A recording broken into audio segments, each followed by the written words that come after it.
तीन भक्त थे, एक मेरे राघव जी का, एक मेरे कन्हैया जी का, एक मेरे शंकर जी का। तीन है। एक राघव जी का भक्त है, एक शंकर जी का भक्त, एक मेरा कन्हैया जी का भक्त है।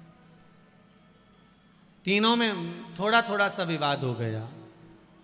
वो कहते हैं मैं राम जी को बुलाऊंगा, राम जल्दी आएंगे। वो कहता है मैं कृष्ण को बुलाऊंगा, कृष्ण जल्दी आएंगे। वो कहे मैं शंकर को बुलाऊंगा, शंकर जल्दी आएंगे। तीनों में थोड़ा थोड़ा सा खींचातानी हो गई। तीनों ने बुलाना चालू करा।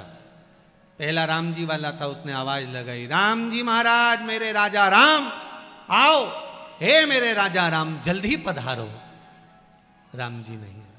फिर दूसरा बोला, हे मेरे द्वारका के नाथ द्वारकाधीश, हे मेरे कन्हैया, हे मेरे द्वारका के राजा, हे मेरे ब्रज के राजा, हे मेरे द्वारका नाथ पधारो।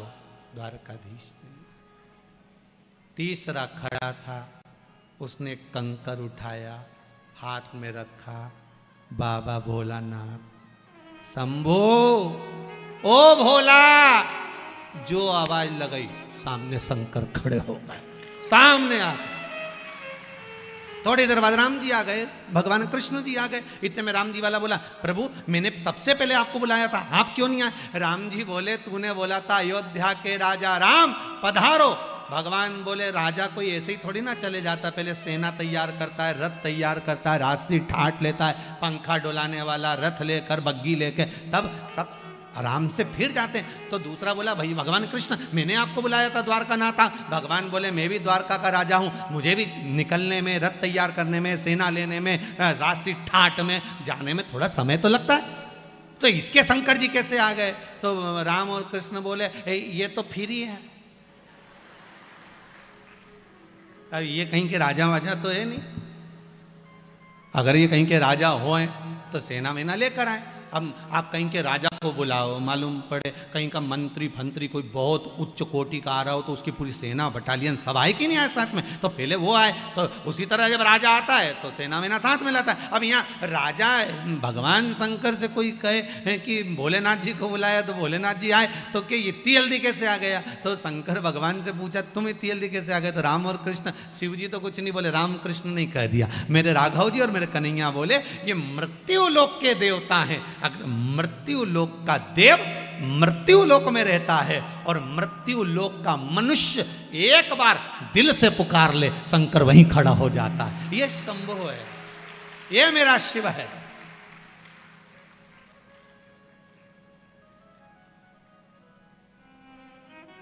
उसको पुकारो तो। मां अहिल्याबाई ने कितनी बार पुकारा और मेरा शंकर आके खड़ा हुआ।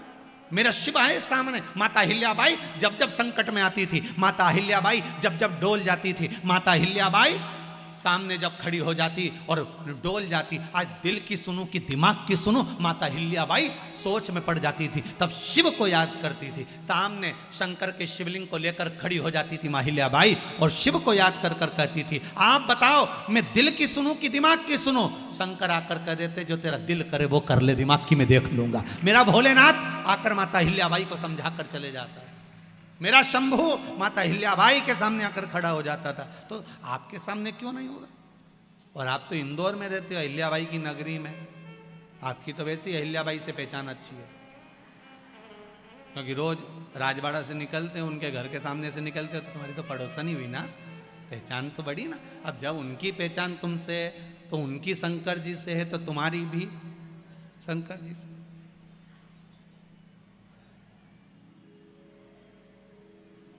पहचान वाली बात होती है ना, जैसे तुमने कहा, क्यों साहब तुम पहचानते हो सीवर वाला महाराज के? हाँ, हमारे यहाँ तुम आना जाना, हमें मिला दोगे क्या? हो तो उसी तरह तुम एक आध बार अहिल्याबाई से जाके निवेदन तो करो, माँ ये राजमाता नहीं है, हम तो कहेंगे माता अहिल्याबाई होलकर एक संत है, उस संत से जाकर प्रार्थना करो कि हमें शिव से मिला दो।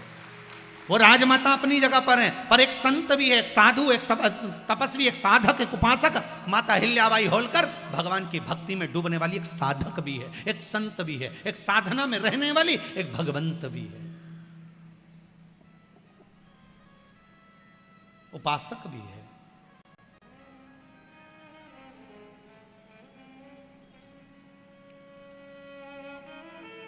अब कहो तो उससे।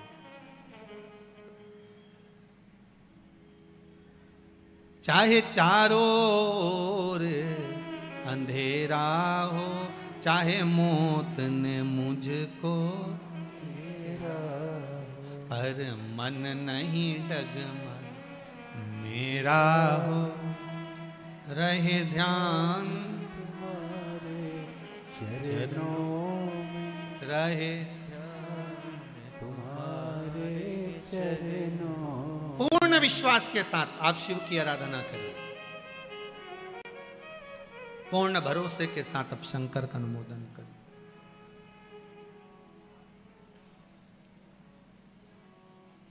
पूर्ण विश्वास होना चाहिए, पर नम्रता के साथ शंकर का स्मरण हो, अहंकार के साथ नहीं। जब मेघनाद युद्ध करने के लिए आया, लक्ष्मण जी ने हनुमान जी से कह दिया, मेघनाद है, कोई टेंशन मत लो, इसको तो मैं निपटा दूंगा, इसको मैं समाप्त कर दूंगा। ये मरेगा मेरे हाथ से। लक्ष्मण जी ने जब अहंकार के शब्द बोलना प्रारंभ करे कि इस मेघनाद को मैं समाप्त कर सकता हूं, राम जी के पास सूचना गई कि लक्ष्मण इतने बड़े शब्द कह रहा है कि मेघनाद को मैं मार सकता हूं, मैं इसको पछाड़ सकता हूं। होता है कई बार बड़े बड़े शब्दों का संबोधन लोग कह देते हैं, साहब बात निकलती है तो गप्पे मारने वाला तो कहीं पे भी गप्पा मार दे, उसका क्या। कई लोग कह देते हैं, कई लोग तो बात बात में बोल, मेरा समयान दे, मैं बताऊंगा तेरे को कि मैं हूं क्या। अभी तो मुझे पहचानता नहीं है, मेरे से मुंह मिला रहा है, मेरा समय आन दे, मैं बताऊंगा मैं क्या हूं, आन दे मेरा समय। और एक दिन छाती में दर्द हुआ, बॉम्बे हॉस्पिटल ले गए, डॉक्टरों ने कह दिया इसका समय आ गया। पड़ा रिया, जिंदगी भर कहता रिया मेरा समय आन दे। ऊंचे बोल कभी नहीं बोलना रे दादा, सुन लो रे अच्छे से, ओ जी जियो, अपने कभी ऊंचा बोल नहीं बोलना कभी भी। और मेरा भेरुओं से भी निवेदन है, इनसे भी निवेदन है कि बिल्कुल अपने शब्दों को तोल कर मोल कर बड़े आनंद में बोलिए साहब, जीवन का कोई ठिकाना नहीं। क्रोध में आ गए, एक बार भीम को अहंकार आ गया था, भीम ने भगवान कृष्ण के सामने जाकर कह दिया, आप मुझे जानते नहीं हो, इन कौरवों को तो यूं मसल दूंगा, आप मुझे पहचानते नहीं हो। भगवान कृष्ण ने मन में सोचा पूरा युद्ध यही हरवाएगा, इसको अहंकार है ना, पूरा युद्ध यही हरवाएगा, ये पक्का। तो क्या करा जाए, आज भगवान कृष्ण ने भीम से कहा, भीम एक काम करो, तुम लंका चले जाओ। भीम ने कहा लंका काहे को जाऊं, तुम लंका जाओ और वहां पर जाकर मंदोदरी होगी, उस मंदोदरी से कहना कि भगवान राम का दूसरा अवतार हो गया है, कृष्ण अवतार, उन्होंने आपको युद्ध देखने के लिए बुलाया, जाओ जरा भीम। भीम ने कहा वो राम, वो रावण, उसकी पत्नी अभी तक जीवित है। भगवान बोले हाँ जीवित है, तू जा तो सरी, विभीषण का राज्य चल रहा होगा, उसके छोरा छोरी होंगे, जा। गए भीम, और भीम ने जाकर कहा मंदोदरी से मिलना है। मंदोदरी के सामने पहुंचे, आप मंदोदरी हो? हाँ, प्रणाम करता हूं, बोलिए क्या बात है। भगवान राम का अवतार हो चुका है, कृष्ण अवतार। मंदोदरी ने हाथ जोड़ा, हाँ बोलिए, भगवान राम ने आपको वचन दिया था, कुछ बात हुई थी आपकी? हाँ, मैं जब युद्ध के मैदान में अपने पति के शव को देखकर रो रही थी, मंदोदरी बोली, तब मुझे राम जी ने कहा था मंदोदरी क्यों रो रही है, तेरा पति मर गया इसलिए, तेरा पुत्र मर गया इसलिए रो रही है। मंदोदरी उस समय पर बोली थी, राम जी जो आया है उसको तो जाना है, पति है वो भी जाएगा, बेटा है वो भी जाएगा, और मैं हूं मुझे भी जाना, फिर क्यों रो रही है। मंदोदरी कहती है मेरे को रोना इस बात का आ रहा है मेरे दरवाजे पर राम आया और मैं उसको नमन करने नहीं आ सकी। मंदोदरी, अच्छे कुल की नारियां युद्ध के मैदान में नहीं आती, आपको मालूम है? इसलिए आप युद्ध के मैदान में नहीं आए। अगर मैं युद्ध ही देख लेती तो तर जाती। मंदोदरी बोली।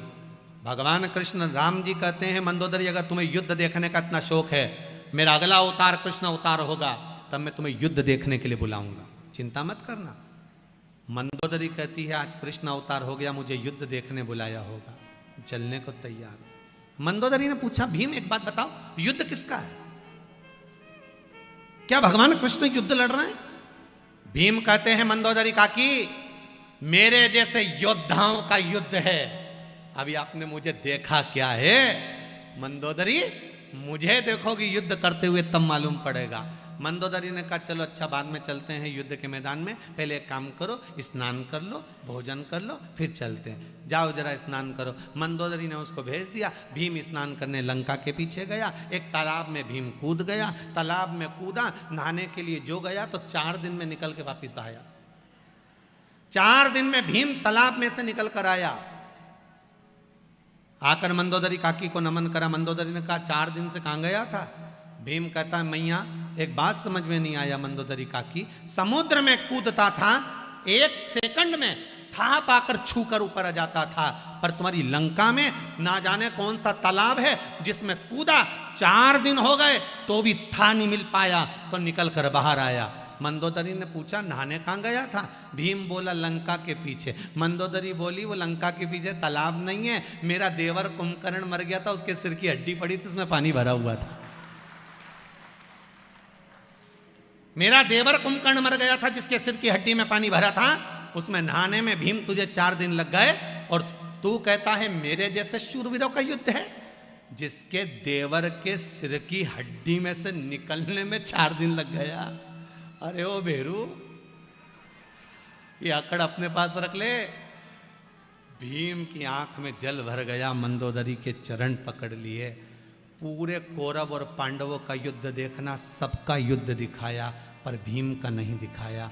जिसका अहंकार टूट जाता है वो कभी सामने ही नहीं आता है, सामने पहुंचता ही नहीं। टूट गया अहंकार, समाप्त।